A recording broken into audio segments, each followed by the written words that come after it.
কেমন আছো সবাই, কি করছো? তো আজকে কি বানালাম দেখো তো, ঘরের চাল দিয়ে বিরিয়ানি, কোনো বাসমতি রাইস না, নর্মাল ঘরের চাল দিয়ে বিরিয়ানি, চিকেন কষা আর স্যালাড, আর কিচ্ছু বানায়নি। আর আমার শাশুড়ি মা আবার একটুখানি সেই রুই মাছ ছিল, সেই মাছ ছোটো ছোটো করে কেটে ঝাল করেছে। উনি আবার এরমভাবে ঝাল খেতে খুব ভালোবাসে, আমাদেরও ভালো লাগে, এটা রয়েছে সাথে। তো বাচ্চারাও বায়না করছিল, তাই আমি এখন সবাইকে খাবার দিতে যাব। দেখি কার কেমন লাগলো, ভালো লেগেছে নাকি।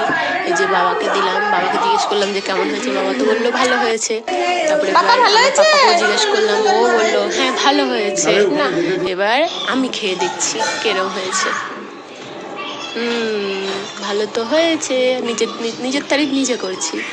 তো ঠিক আছে, তোমরা একটু তোমাদের বাড়িতে কী কী রান্না হয়েছে কমেন্টে জানাও। টাটা, আমি খেয়ে নিই, বাই।